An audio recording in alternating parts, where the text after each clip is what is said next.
We talked about Kickstarter for, remember, it was like a year and a half ago about the ColecoVision one about, I think it was like to get 20 ColecoVision games as on an app, and that didn't do well. This one's not doing well either, and this is for Intellivision.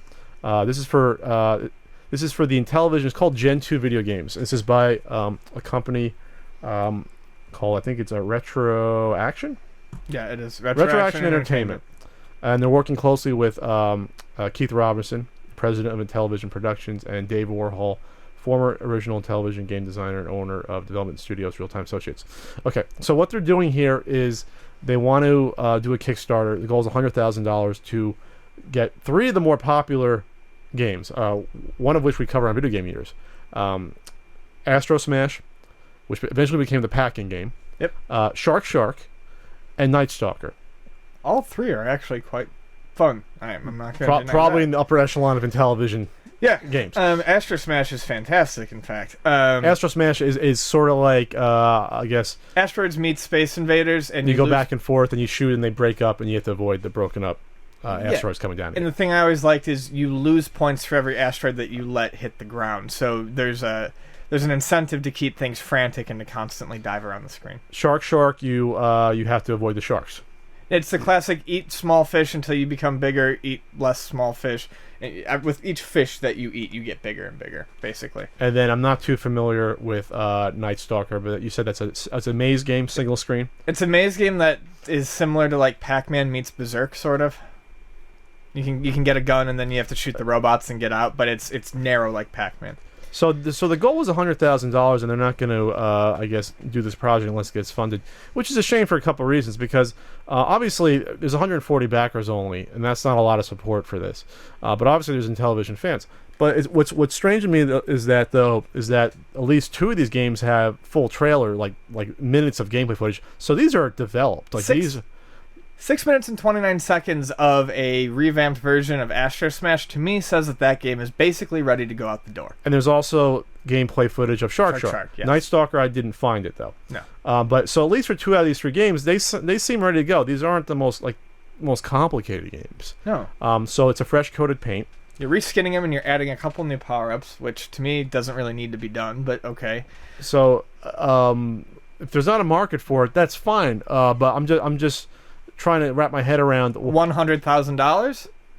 Yes, that's what I'm trying to wrap my head around. It's sort of strange because again, it's not like if these weren't developed at all from scratch. Okay, I can see them needing the money to put into that, and I would assume that they already got the rights to do these. Otherwise, why go through the development cycles to get to that point for these new versions?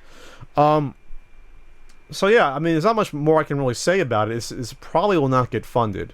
Well, so for those few dozen fans of Intellivision games out there that want to remake, I mean, I guess play the originals that are out there. There is this, which to me is kind of weird.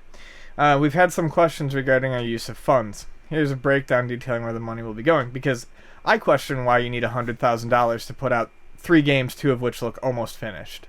And 50% of it, just a solid 50% chunk of the pie chart, says game development. And so 50,000 for game development. If you scroll down into the bottom of the Kickstarter, how is that? I mean, okay, 10% for licensing. Again, I would assume they got licensing though, if they're already developing it. Yep, me too. Rewards and fulfillment, that's fine. You have fees. That's fine. I'm not going to question that. Legal and taxes, 11%. Okay, there's taxes. Business expensive, IT, customer service, etc. I don't question the small pieces of the pie. I question the big piece of the pie because, look, you have almost no backers right now and no money. A lot of the money is coming from, if I recall correctly, higher tier backers. So it's just a few people who are interested so far in this, and some of them are paying more. Why do you need $100,000 then to put these out? You already have 2 almost complete games. And it's not like it's unreasonable. They're asking basically $5 a game.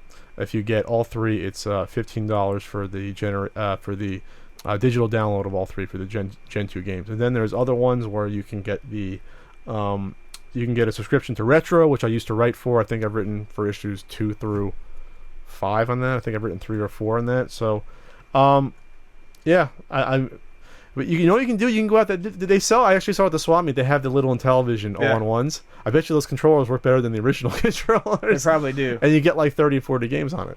So The thing is, like, I would actually play this version of Astrosmash, like Astrosmash. Schmersh. Looking at it, I was like, I don't think the power-ups are needed, but I mean, I'd play it just because I like Astrosmash. I'd give it a shot, but So why not just put it on the App Store and see how many people buy it if it's already developed? Exactly. You don't need a Kickstarter for this. Develop it if you already have the licensing. If you're working on the games, maybe that's why you don't see Night Stalker stuff. Maybe I don't know. Maybe they're still waiting for that one. Right, but throw the Astrosmash out in the water and just see what it does. Like business used to do. Start with one and then work your way up to the other. See if there's interest. I have no problem with Kickstarter. I just sometimes feel like these people are shooting for the moon.